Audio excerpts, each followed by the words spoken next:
Ya sin más preámbulos, si ustedes me lo permiten, voy a empezar mi intervención esperando que pueda ser de su interés. Y vamos a tratar un tema que considero que es relevante, posiblemente porque tengo el sesgo de que soy enfermero comunitario y por lo tanto desde esa perspectiva pues todo lo que haga referencia a la salud pública o a la atención primaria pues siempre va a ser de mi interés, pero más allá de ese interés particular, personal, sin duda la salud pública y la atención primaria se conforman como un elemento y un eje sustancial tanto de los sistemas nacionales de salud como de la salud de las comunidades.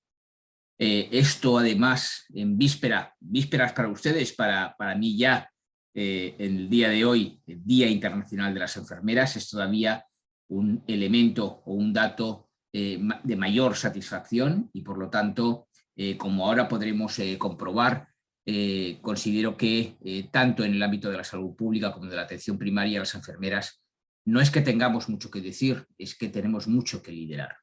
Y desde esa perspectiva me gustaría que pudiésemos cuanto menos reflexionar sobre lo que yo pueda decir y debatir en la medida que ustedes lo consideren posteriormente tras mi intervención. Ya, por lo tanto, sin más preámbulos, voy a pasar a la presentación. Me van a permitir que comparta la pantalla y en base a ello que empecemos. Muy bien. A ver si, exacto. Me imagino, espero que se vea sin problemas y bueno, si hay algún problema, por favor, háganmelo saber. Bien, como decía, el tema que me trasladó la doctora Ruth Angélica Landa para abordar en el día de hoy era el de la atención primaria, eje central de la salud pública. Y yo creo que tampoco hace falta mucha explicación para poder explicar en qué se sustenta la afirmación de que la atención primaria sea el eje central de la salud pública. Pero bien, lo que sí que es cierto es que tenemos que hacer un análisis importante sobre cuál es la situación en la que nos encontramos ahora, cuáles son las tendencias y en concreto las macro tendencias sociales y de promoción de la salud que existen en nuestras sociedades. Yo creo que esto es un tema de salud global y por lo tanto no es una cuestión de contexto en cuanto a que haya grandes diferencias, pueden haber especificidades sin duda, pero grandes diferencias no existen en función de los contextos, ya sea México, España o cualquier otro país. Lo que está claro es que estas macrotendencias podemos resumirlas en una contracción del presente y una sociedad de riesgo, en lo que un filósofo al que a mí me gusta referenciar mucho porque considero que hizo unos planteamientos filosóficos muy potentes de la sociedad cuando hablaba de la modernidad líquida y de la comunicación líquida, en el sentido de que él apuntaba que la comunicación líquida era capaz de contener una gran cantidad de datos que fluía de manera muy rápida, en concreto a través fundamentalmente de redes sociales y de otras redes, pero que tenía el inconveniente de que en esa mezcla de datos se concretaban datos tanto verídicos, sustentados en evidencias, como datos falsos o con elementos poco argumentados. Esto genera mucha confusión en la población, en la sociedad, y por lo tanto él hablaba de esa modernidad líquida. En contraste con lo que denominaba como comunicación sólida, que era aquella que contenía datos que venían avalados por evidencias científicas, contrastados, y que por lo tanto permitían hacer afirmaciones que conducían a posicionamientos científicos que posibilitaban la salud, minimizaban la incertidumbre y la alarma en la población. Por otra parte, otra de las tendencias es la desaparición que actualmente existe de las barreras entre expertos y legos. Miren, esto en principio puede ser contemplado como una amenaza, pero también puede ser contemplado y debe ser contemplado como una oportunidad. Es cierto que ya esta separación, esta línea roja que demarcaba claramente la posición entre los expertos y los legos, se ha difuminado, ha desaparecido, entre otras cosas porque el acceso a la información a través de esa modernidad líquida que comentaba anteriormente es mucho más accesible para todas y para todos. Y bueno, esa desacción conduce a que en ocasiones el protagonismo de los profesionales queda mermado y por lo tanto cuestionado en algunas oportunidades, pero también es cierto que esa desaparición de las barreras permite una participación activa mucho más potente, que si se sabe controlar a través de la educación para la salud y la promoción de la salud, puede permitir el empoderamiento de la población a través de la participación comunitaria. Los cambios en los medios de comunicación de masas y en la organización social es otro de los elementos fundamentales o de las tendencias fundamentales que nos estamos encontrando hoy en día. A nadie se le escapa que los cambios en estos medios de comunicación están siendo relevantes y no siempre positivos. Hemos tenido ejemplos claros, lamentablemente, a lo largo de esta terrible pandemia que hemos pasado y que continuamos pasando, en las que muchos medios de comunicación, evidentemente generalizar siempre, en la generalización siempre se corre el riesgo de valorar a todos por el mismo rasero, cuando evidentemente hay medios de comunicación serios y rigurosos, pero no podemos eliminar del análisis la identificación de medios de comunicación que han utilizado durante ese tiempo la pandemia como una oportunidad para aumentar sus tasas de audiencia, para hacer de los platós televisivos o de los estudios de radio o de las portadas periodísticas verdaderos espectáculos bochornosos en los cuales personas sin ningún tipo de cualificación se permitían el lujo de hacer debates vergonzosos que lo único que conducían era a confundir a la sociedad, a generar mucha alarma y mucha incertidumbre. Estos espectáculos circenses de equilibrismo y de malabarismo, en los que además no existía red, con lo cual pues se aumentaban peligrosamente las posibilidades de un accidente metafórico, han sido consecuencia de situaciones muy desagradables que luego, por ejemplo, se han traducido en el que se hayan generado agresiones a profesionales de la salud por esas informaciones falsas o esos fake news que todos conocemos. Existe demasiada información y lo que es realmente malo no es el que haya mucha información, sino que esa excesiva información esté sustentada por muy poco conocimiento y por lo tanto es necesario el crear nuevas redes de confianza que permitan vehiculizar o el poder conducir la comunicación sólida a la que hacía referencia antes en palabras de Bauman, para que todos esos datos basados en las evidencias científicas sustenten el conocimiento y también la información real y verídica. Por último, el valor económico de la salud, la autoprescripción, autoprevención, autoseguimiento, retos, son sin duda también tendencias importantes que conducen a planteamientos no siempre bien llevados, en muchas ocasiones por una falta de comunicación, en otras por una falta de planificación adecuada, lo cual es la planificación debería ser el elemento fundamental para el desarrollo de cualquier tipo de intervención. Yo siempre digo que en mi país hay dos verbos que no se conjugan. Se sabe que existen, pero no se conjugan. Uno es dimitir y el otro es planificar. La gente los conoce, pero raramente los utiliza. Y claro, no conjugar el verbo planificar conduce a que se tomen decisiones en base a ocurrencias, y esto es muy peligroso. Pero lamentablemente los políticos están muy acostumbrados a esta cuestión. Así pues, y en base a estas macrotendencias, la salud pública que tenemos actualmente es una salud pública medicalizada, en la que prima por encima de todo el control médico.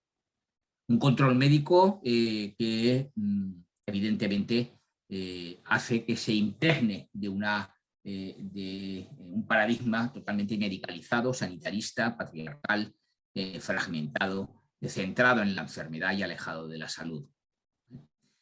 Masivamente apoyada en la epidemiología, pero sobre todo en la epidemiología de la enfermedad, no teniendo en cuenta ni la epidemiología de la salud, ni la epidemiología, por ejemplo, de los cuidados, que deben incorporarse de manera progresiva en cualquier proceso de salud pública, y basada en métodos cuantitativos, como metodología casi exclusiva de investigación. No seré yo quien ponga en tela de juicio la importancia de la metodología cuantitativa, por supuesto que no, pero sí que pongo en tela de juicio el que exista única y exclusivamente esta metodología como forma de investigar, porque esto conduce a que elementos, factores, tales como en las experiencias, las vivencias, la cultura de las gentes y de las comunidades, no sean adecuadamente estudiadas, no sean adecuadamente investigadas, y por lo tanto no se concreten en evidencias científicas que sin duda la investigación cualitativa también aporta. Y dentro de la investigación cualitativa, las metodologías de participación, tales como la investigación acción participativa, en la que las personas dejan de ser sujetos pasivos que son investigados, como si fueran cobayas, a ser sujetos activos que participan activamente de todo el proceso de investigación. De tal manera que, desde esta perspectiva, nos encontramos con lo que algunos autores como Luis David Castiel o Carlos Álvarez Darder vienen a denominar la salud persecutoria, como efecto secundario de la promoción de la salud.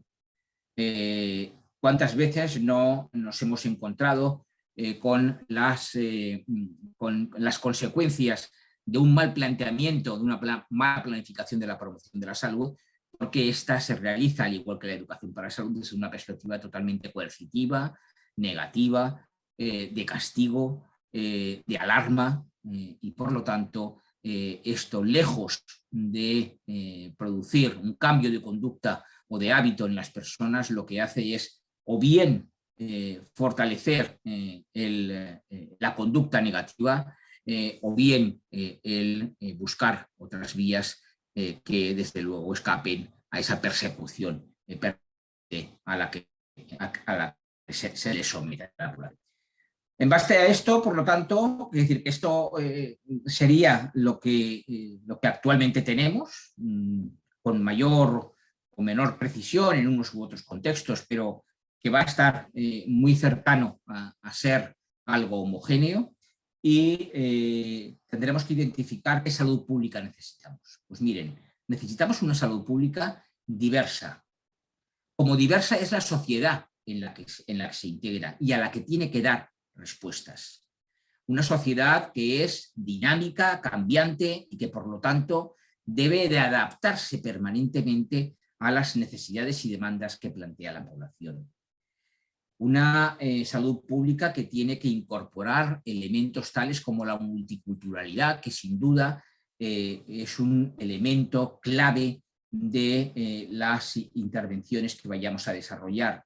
En tanto en cuanto ya no podemos establecer una intervención homogénea ante una población que conocemos, sino que dada la diversidad en cuanto a los modos de valorar y de afrontar la salud, deberemos adaptarnos a dichas culturas. No quiere decir que tengamos que compartirlas, pero sí respetarlas y conocerlas.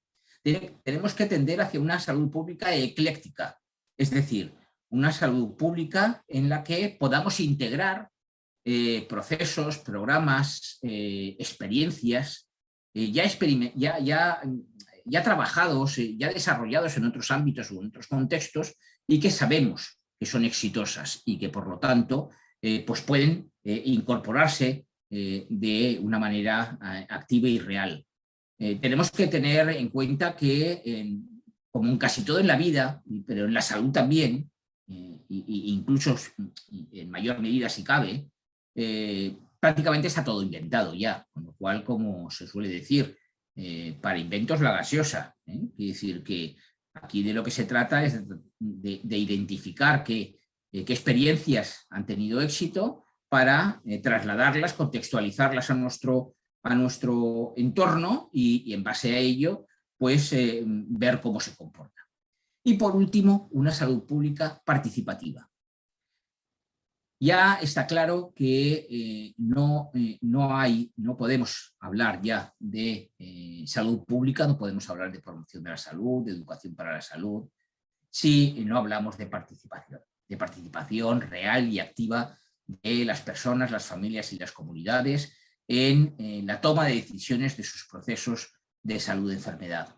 De tal manera que seamos capaces de empoderar a la población sin ese miedo atávico que sobre todo por parte de determinados colectivos se tiene a perder el poder, a perder la referencia o el protagonismo que, permítanme la expresión, se usurpó a la propia sociedad al quitarles de manera absolutamente indigna sus saberes populares. Son perfectamente compatibles la sabiduría popular con la ciencia y el rigor científico de las disciplinas. Por lo tanto, lo que hay que hacer es generar canales de comunicación entre transmisor y receptor, en el que haya una bidireccionalidad que permita el fluir de información y el contraste la misma a llegar a consensos sobre cuáles son las decisiones finales que se quieren adoptar. El filósofo Ortega y Gasset, el filósofo español, decía: genios tontos que saben absolutamente de todo acerca de la química de las enzimas, pero que debido a esa formación hace mucho tiempo han dejado de funcionar adecuadamente como personas. Esto nos tendría que hacer pensar. Y aquí nosotros, y cuando digo nosotros, digo las enfermeras, tenemos una cierta ventaja. ¿Por qué? Tenemos una cierta ventaja siempre y cuando no cometamos el error, que en muchas ocasiones también se comete, de trasladar nuestro quehacer profesional a un paradigma que no nos es propio, un paradigma biomédico. Si trabajamos desde el paradigma propio enfermero, que es un paradigma de atención integral, integrada e integradora, centrado en la salud y en la que el abordaje tanto de la perspectiva física, mental, social como espiritual, forman parte de las respuestas a los problemas de salud, si esto las enfermeras sabemos hacerlo, si sabemos hacerlo o no, sabemos hacerlo, otra cosa es que queramos hacerlo, ¿de acuerdo? Y que no caigamos en el error de pensar que es mejor situarse en el paradigma médico, en el cual no asumo responsabilidades, estoy en una cierta zona de confort en la que todo me viene ordenado. Bien, y yo ante esto siempre lanzo la reflexión de que quien quiera trabajar desde esta perspectiva se tendría que plantear seriamente si no ha confundido su profesión y por lo tanto si no está a tiempo todavía de no seguir sin una satisfacción de desarrollo profesional y además de seguir sin prestar una calidad de cuidados. Por lo tanto, el paradigma médico tiende a esto que comentábamos anteriormente, a esta fragmentación, a esta focalización exclusivamente en la enfermedad o en el órgano o aparato o sistema que genera su desequilibrio, síntomas, síndromes o signos, que es en lo que se basan y sobre lo que se sabe mucho, pero que no se tiene en cuenta, por ejemplo, cómo afrontan las personas esos problemas, cómo se comportan en el seno de la familia de la que son parte, o cómo influye en la comunidad en la que se integran. Por lo tanto, yo creo que tiene mucha razón esta perspectiva esta perspectiva que comentaba Ortega y Gasset. Así pues, y en base a esto, las enfermeras comunitarias, o las enfermeras, que son las enfermeras que trabajan en atención primaria, pero no solamente en atención primaria, este es otro error que solemos cometer. La atención primaria no es lo mismo que la salud comunitaria o que la enfermería comunitaria. La atención primaria es un ámbito de actuación, mientras que la salud comunitaria es una perspectiva de la salud que se concentra en la comunidad y, por lo tanto, en muy diversos espacios y ámbitos. Uno puede ser la atención primaria, pero otros pueden ser de muy diversa índole. Y, por lo tanto, esta diferencia hay que hacerla. Bien. Desde la perspectiva que antes, nos podemos encontrar con que depende de que nosotros focalicemos en la enfermedad o focalicemos en problemas de salud. Bien, en la enfermedad ya he dicho que es la alteración leve o grave de un órgano, aparato o sistema, y por lo tanto esto genera síntomas, síndromes y signos a los cuales, bueno, pues se les suele intentar dar respuesta para volver de nuevo el equilibrio y por lo tanto recuperar la salud. Esto es lo que forma parte del paradigma médico. El paradigma de las enfermeras se centra en los problemas de salud, entendidos estos como un problema relacionado con un estado o proceso relativo a la salud y manifestado por una persona, una familia o una comunidad. Y las interacciones que entre las mismas se generan y los afrontamientos que dichos problemas de salud provocan en las personas y en cómo esos afrontamientos pueden favorecer la autonomía y, por lo tanto, el autocuidado. Así pues, en función de que las enfermeras nos situemos en ese paradigma médico de la enfermedad, daremos respuestas de una atención fragmentada, centrada en la enfermedad y alejada de las personas, las familias y la comunidad, con lo cual no estaremos dando respuestas enfermeras en ningún caso. Mientras que si nos centramos en el paradigma de los problemas de salud, si las enfermeras asumimos que los problemas de salud son nuestra competencia fundamental, la atención integral, integrada e integradora, desde una perspectiva física, psíquica, social y espiritual, es aquella en la que se incorpora a la familia y a su entorno. Por lo tanto, vemos que existe una mayor globalidad y entonces, bueno, además lo que conseguimos es una complementariedad entre unas disciplinas y otras. En ningún caso yo estoy queriendo transmitir, y si lo hago, he transmitido mal, el que la perspectiva del paradigma médico se tenga que erradicar. Lo que digo es que esa perspectiva de la enfermedad ya tiene su disciplina, tiene sus profesionales que dan respuesta a ella, son los médicos. La perspectiva de los problemas de salud, de esa integralidad, corresponde a las enfermeras y por lo tanto somos las enfermeras las que tenemos que identificar claramente que esa es nuestra clara posición. Bien, y problemas de salud, ¿qué problemas de salud? Y sobre todo, ¿qué problemas de salud cuando hablamos de salud pública. Y cuando hablamos de salud pública, en el que la atención primaria debe ser eje fundamental. Pues miren, lo primero de todo es que hay que identificar que la atención primaria no puede ser nunca un centro de salud. Es decir, el centro de salud es un recurso, uno más de la comunidad, importante, pero uno más de la comunidad, en el que se integran profesionales de diferentes disciplinas que, trabajando en equipo, tratan de dar respuestas a las necesidades y demandas de salud de la población de la que depende. Bien, esto sería el centro de salud, pero la atención primaria va más allá y la salud comunitaria aún más. Por lo tanto, estos elementos los tenemos que tener en cuenta. Es decir, lo micro, lo meso y lo macro forman parte de esa contextualización que necesariamente vamos a tener que hacer sobre problemas de salud tan acuciantes como la pobreza, la equidad, el medio ambiente, la migración, la violencia de género, la soledad, la cronicidad o la pandemia. Por poner solamente algunos ejemplos. Ni están todos, ni son todos los, ni están todos los que son, ni son todos los que están.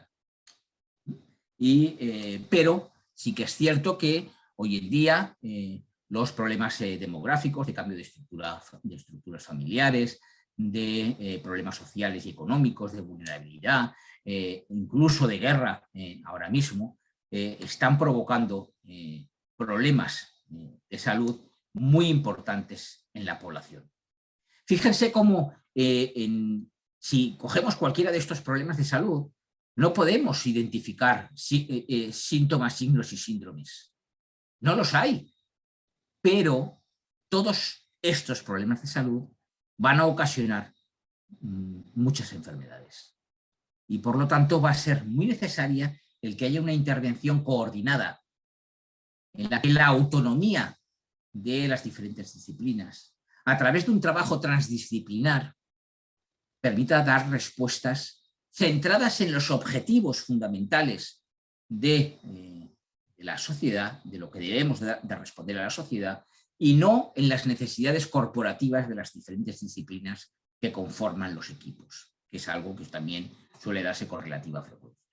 Miren, la pobreza, no me voy a detener en el tema de datos, los tienen aquí, y únicamente para que se hagan una idea, ¿no? Pero bueno, para que, por ejemplo, tengan en cuenta que en España el 1% de la población acapara el 40% de la riqueza. Y creo que esto es algo, estas desigualdades, estas terribles desigualdades, se producen a nivel mundial. Que las crisis tienden a hacer más ricos a los ricos y más pobres a los pobres. Que la pobreza, sin duda, es un problema de salud que incide de una manera muy dramática en la salud de las poblaciones y sobre todo en la salud de los más débiles, en los niños, en las mujeres y en las personas adultas mayores. Por lo tanto, debemos de incidir en la importancia de actuar contra la pobreza. Aquí alguien me puede decir, sí, pero nosotros, las enfermeras, ¿nosotros qué hacemos con la pobreza? ¿Qué hacemos? ¿Hacemos colectas de dinero para...? No, mire, esto no funciona así, ¿vale? Quiere decir que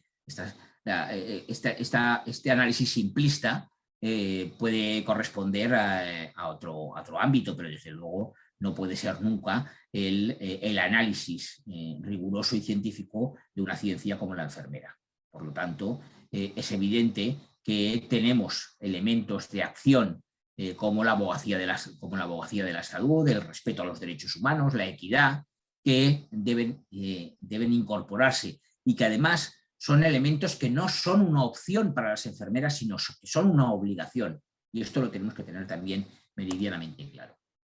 Miren, algunos de los indicadores que explican el 60,2% del índice de pobreza. 7 indicadores solamente responden a más de la mitad de la pobreza mundial. El retraso escolar, la precariedad del empleo, el desempleo y trabajo familiar, manejo inadecuado de desechos, la carencia y disponibilidad de agua potable y el acceso a servicios de salud. Algunos de ellos que incluso cualquiera de nosotros daría por sentado que ya no existen en el mundo civilizado. No digo desarrollado, civilizado. Pues mire, tanto en México como España, que son países con un desarrollo importante, sigue habiendo mucha población que no tiene acceso a agua potable, pero que no tiene acceso tampoco a la electricidad, que no tiene acceso a, pues, a elementos básicos de la vida diaria. Y por lo tanto, como pueda ser, sin ir más lejos, la educación, como pueda ser el vestido, la vivienda, todas estas cuestiones que inciden de una manera clara en la pobreza. Por lo tanto, la pobreza genera enfermedad, es decir, la pobreza conlleva una interrupción de la escolaridad, una alimentación insuficiente que es causante de enfermedad, con más gastos de curación derivados de esa enfermedad, con menos gastos en prevención y en promoción de la salud y nuevamente más enfermedad. Lo cual vemos que permanentemente se produce como un círculo vicioso en el que se va incorporando la enfermedad de una manera cada vez más progresiva y constante, lo que hace que lejos de alcanzar el objetivo fundamental que como enfermeras deberíamos tener en el ámbito de la atención primaria y de la salud pública, que es la de mantener sanos a los sanos, lo que nos encontramos es que cada vez hay más población enferma. Pero hay más población enferma desde una perspectiva que el actual modelo de salud, de los sistemas de salud y de salud pública en particular, no responde a dar respuesta a dichos problemas. Porque son unos sistemas que están centrados, como hemos visto anteriormente ya, en la enfermedad, que están centrados exclusivamente en problemas, en procesos agudos, que no responden a aquello que no esté ligado de una manera estrecha a la enfermedad, etcétera. Por lo tanto, estos son elementos que tenemos que tener en cuenta. La pobreza, además, es causa, o sea, la salud precaria es además consecuencia de la pobreza, con lo cual vemos que es como un círculo del cual es muy difícil, una tela de araña de la cual es muy difícil de salir. Una es consecuencia de la otra y la otra es asimismo de la anterior. Y eso pues acaba provocando muchos problemas de salud, por ejemplo, de salud mental. Ansiedad, conflictos familiares, depresión, falta de autoestima. Porque, pues, por ejemplo, la pobreza, el trabajo, por ejemplo, el empleo está muy ligado a la pobreza. Nos estamos encontrando con que el trabajo cada vez es más precario y que el trabajo estaba identificado, la fuerza del trabajo estaba identificada como una variable fundamental en la eliminación de la pobreza. Actualmente, derivada de esa precariedad del trabajo, hace que haya mucha gente trabajadora que, a pesar de trabajar, cada vez es más pobre. Porque como es tan alta la precariedad, los sueldos que ganan no son capaces de servir para vencer esa pobreza y, por lo tanto, para dar respuesta a sus necesidades básicas. Y esto acaba provocando todos esos problemas de salud mental, entre otros. La equidad, lo conocen todos ustedes, la equidad es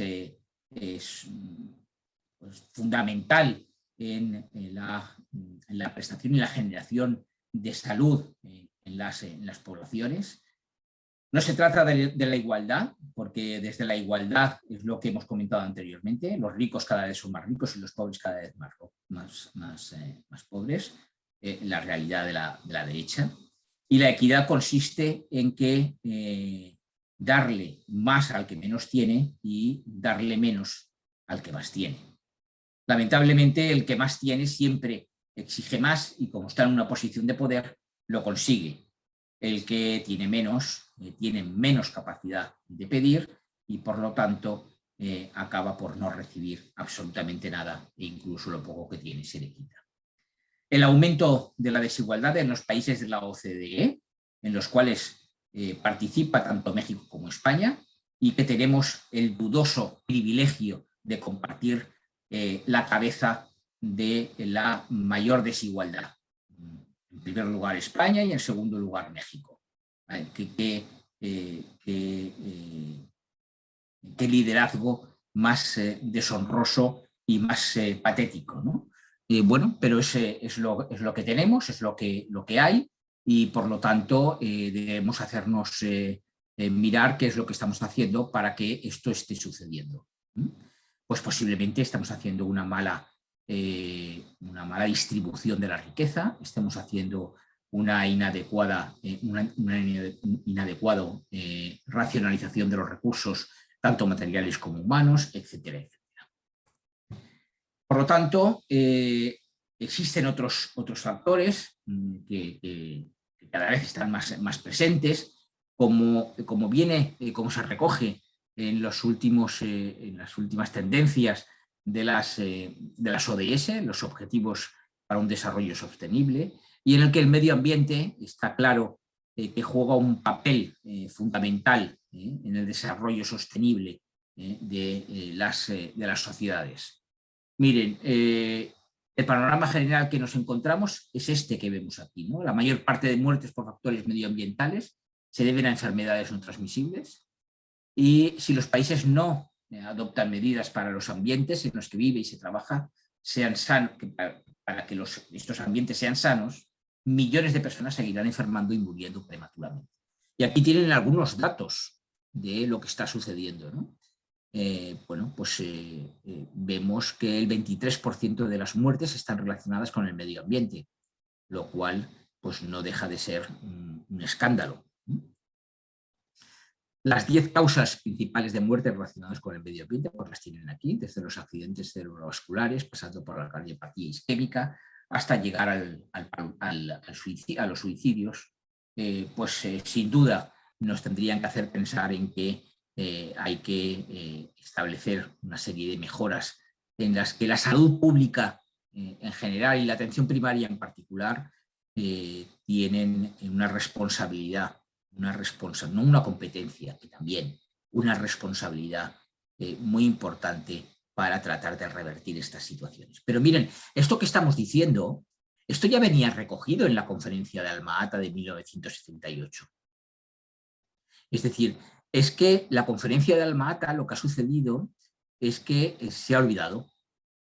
De no utilizarla, se ha olvidado. Y al no utilizarla, lo que se ha hecho es que se ha mimetizado el modelo médico de hospitales, se ha mimetizado en la salud pública y la atención primaria, y por lo tanto se están dando exactamente las mismas respuestas de medicalización, de fragmentación, de asistencialismo, etcétera, etcétera, en atención primaria que en hospitales. La migración está relacionada con esa multiculturalidad a la que yo hacía referencia, sin duda tiene un impacto fundamental en las sociedades, en las comunidades. Por una parte, para las comunidades en las que muchos, y digo muchos porque normalmente suelen ser varones, pero muchos y muchas ciudadanos y ciudadanas abandonan sus países de origen para irse a buscar otra realidad que les sea más favorable, o porque huyen de la persecución, del hambre o de la guerra. La despoblación provocada en los países de origen y luego, por otra parte, el rechazo derivado de una mala información y de unas políticas cada vez más xenófobas en los países que los reciben, hace que se propicien problemas de salud muy importantes que, lejos de solventarse, lo que están haciendo es cronificarse. El negar que la migración es necesaria en los países desarrollados es como negar que el mundo es redondo, o como negar que las vacunas no sirven para nada. La migración lo que tiene que hacerse es regularse adecuadamente, es planificarse, pero en ningún caso lo que puede hacerse es generar políticas de restricción ni políticas de discriminación e incluso de acoso hacia las personas migrantes. La violencia de género, miren, la violencia de género, por mucho que repitamos la lacra social que supone la violencia de género, nunca será suficiente. Los aumentos en el número de mujeres muertas, pero también del número de mujeres acosadas y por lo tanto, maltratadas física, psicológica, económicamente, es alarmante. Miren, hoy, cuando iniciaba mi viaje, porque he tenido que viajar, oía en la radio que un reciente estudio según el cual el aumento de la violencia de género en personas jóvenes menores de 18 años había aumentado un 70%. Esto es una barbaridad, porque miren, a mí en estos momentos me preocupa relativamente poco. Me puede indignar o me puede enfadar, pero me preocupa relativamente poco que una persona de 75 años tenga un discurso machista o incluso un comportamiento machista, porque la capacidad de impacto o de difusión de su actitud es muy pequeña y su recorrido todavía menor. Pero el que un joven de menos de 18 años tenga esta actitud y estos comportamientos, sin duda, es muy preocupante, porque es tanto con perpetuar y naturalizar la violencia en nuestras sociedades. Tanto, y aquí las enfermeras, debemos de hacer una reflexión profunda sobre cuál está siendo nuestra actitud con relación a la violencia de género. La violencia de género no puede ser en ningún caso abordada desde una perspectiva sanitarista, desde una perspectiva de la enfermedad, de la lesión, de la agresión. Tiene que ser abordada desde una perspectiva de prevención y de promoción, de actuación en las escuelas, de actuación mediante intervenciones comunitarias en recursos de la comunidad muy diversos, de atención personalizada e individualizada a las mujeres, trasladando un ambiente de confianza en el que la mujer sea capaz finalmente de sincerarse y de reconocer que está siendo objeto de violencia de género. Mientras esto no lo hagamos, mientras sigamos mirando hacia otro lado pensando que esto no va con nosotros, no estaremos dando solución a este problema. Si además lo hacemos solamente desde la perspectiva sanitarista, sin que incorporemos a otros sectores como la educación, como la judicatura, etcétera, etcétera, las respuestas que demos serán respuestas muy parciales y que no van a impactar para su eliminación en el conjunto del problema. Bueno, algunos datos del impacto en la salud que tiene la violencia de género y que tienen ahí, datos de la OMS, que por lo tanto en ningún caso se podrá decir que son sospechosos de nada, es decir, que son datos científicos aportados por la Organización Mundial de la Salud, y datos que la totalidad de ellos pueden ser abordados, pueden ser prevenidos, pueden ser desarrollados en base a programas de promoción de la salud desde los centros de salud. La intersectorialidad a la que hacía referencia anteriormente, que es fundamental, es decir, la incorporación de otros sectores a las respuestas de la salud. Miren, la soledad. La soledad se está convirtiendo en uno de los principales problemas de salud de nuestra sociedad. Por una parte, como consecuencia de los cambios demográficos. Sin duda, el envejecimiento de la población hace que cada vez haya más personas mayores adultas que viven solas, pero que viven solas no por decisión propia, sino porque no les queda más remedio. Por otra parte, los estados no suelen dar respuestas de institucionalización eficaces ni que respondan a las expectativas que plantean las personas adultas mayores. Solemos tender a, en una sociedad que es tremendamente narcisista, individualista y competitiva, a que la vejez se intente ocultar, que mejor que, bueno, pues llevemos a un cementerio de elefantes, permítanme la expresión, de tal manera que molesten lo menos posible, pero que sin duda están generando problemas como los que aparecen ahí, que tampoco hace falta ser excesivamente perspicaz para identificarlos. La ansiedad, la depresión, la agresividad, los suicidios, el aumento de las muertes por cáncer derivadas de los trastornos hormonales provocadas por esa soledad, la mayor capacidad de contraer enfermedades víricas, son sin duda algunos de las consecuencias de esta soledad. Soledad que se ha visto patente de una manera terrible a través del dolor, el sufrimiento y la muerte durante esta pandemia, en el que ha sido un azote para las personas adultas mayores por múltiples causas. Sin duda, las personas adultas mayores son más vulnerables físicamente a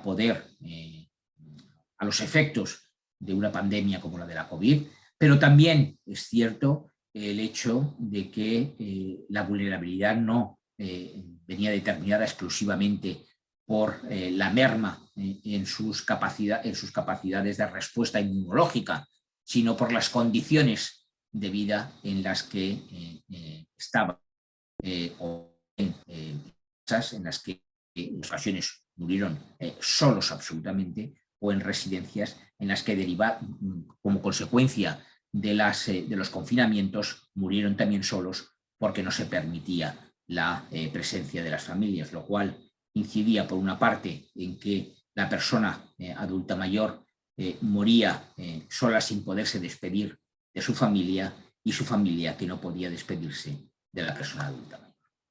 La cronicidad es otro de los aspectos que incide de manera significativa en la salud pública de las comunidades.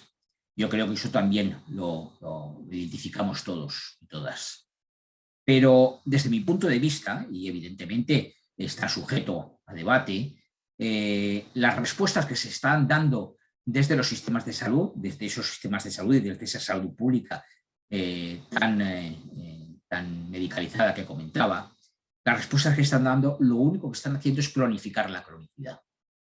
Por lo tanto, se tienen que buscar alternativas mucho más innovadoras, alternativas mucho más integradoras, alternativas en las que se incorpore la promoción de la salud para hacer frente a la cronicidad. ¿Por qué la promoción de la salud parece que sea como el aceite y el agua? No, es que la promoción de la salud se puede llevar a cabo. Las personas que tienen cronicidad y que por lo tanto generan ciertas discapacidades, no quiere decir que hagan a las personas discapacitadas. Miren, yo también tengo discapacidad, llevo gafas. Esto es una discapacidad. Y sin embargo, por el hecho de tener una discapacidad, que además es crónica, esto no me impide el poder desarrollar una vida activa y intelectual muy importante. ¿Por qué, sin embargo, esto lo hacemos con las personas adultas mayores? ¿Por qué las sometemos a esta vejación, a este abandono,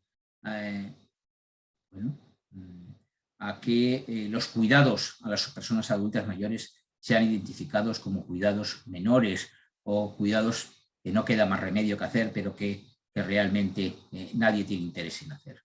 Pues esto es otra de las cosas, y hablando de los cuidados aún más, que nos tenemos que plantear las enfermeras.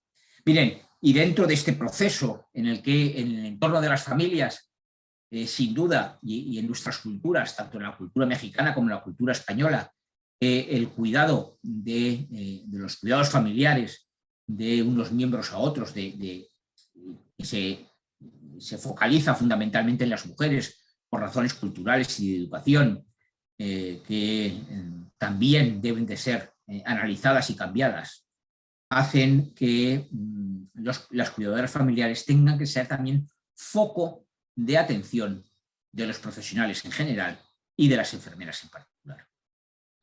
Las cuidadoras familiares no pueden ser única y exclusivamente utilizadas como un recurso para aligerar nuestra carga de trabajo.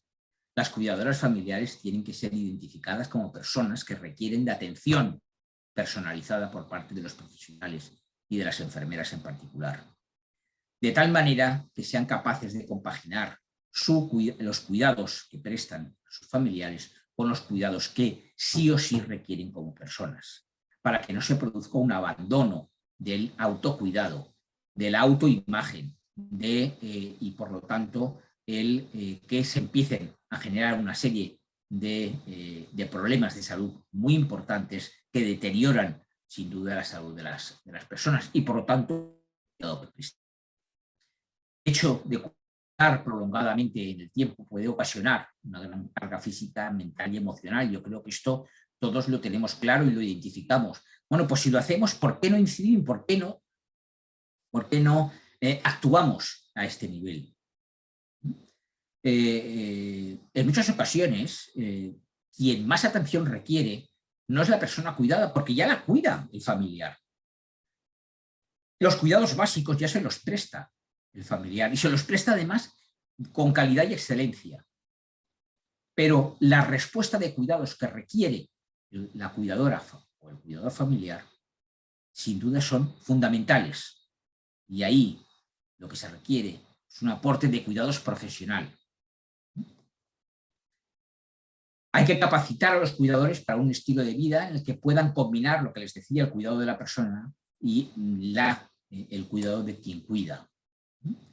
Por lo tanto, podemos establecer como puntos clave en la atención primaria de la enfermería comunitaria que el perfil de la persona con cronicidad actual se dibuja desde la comorbilidad, edad avanzada, fragilidad clínica y autonomía limitada.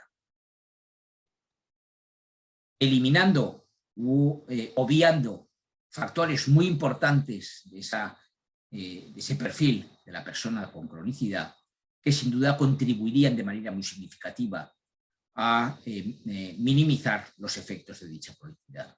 La polimedicación, es otro de los factores de riesgo de primera magnitud y que no siempre ofrece respuestas positivas y eficaces y desde luego para nada eficientes.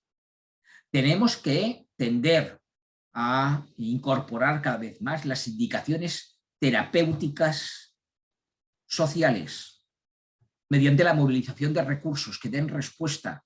Y cuando hablo de recursos personales, recursos familiares, recursos sociales de la red social, de amigos y vecinos, de recursos comunitarios. Esto hay que articularlo, movilizarlo para identificar la potencialidad que pueden prestar.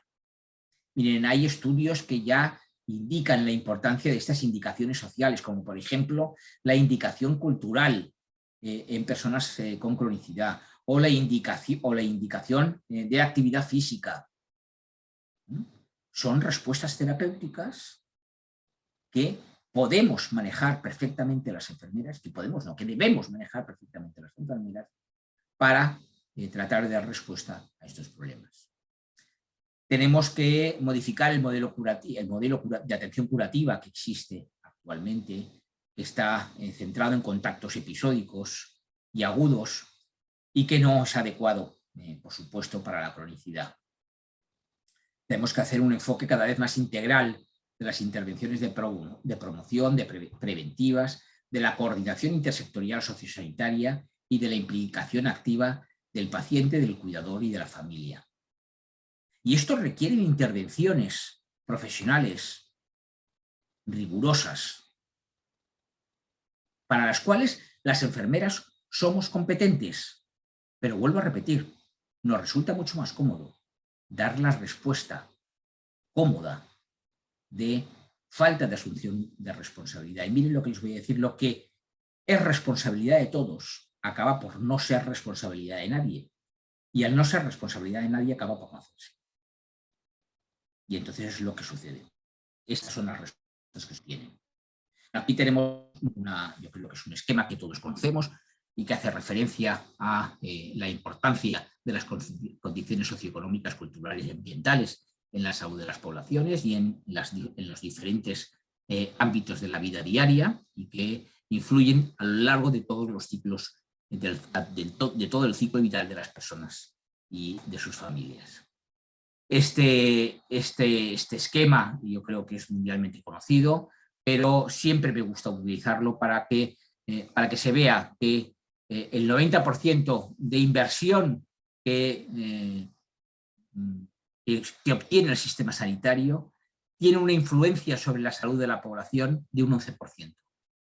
El 90% de los recursos que se invierten impacta en la salud de las comunidades en un 11%.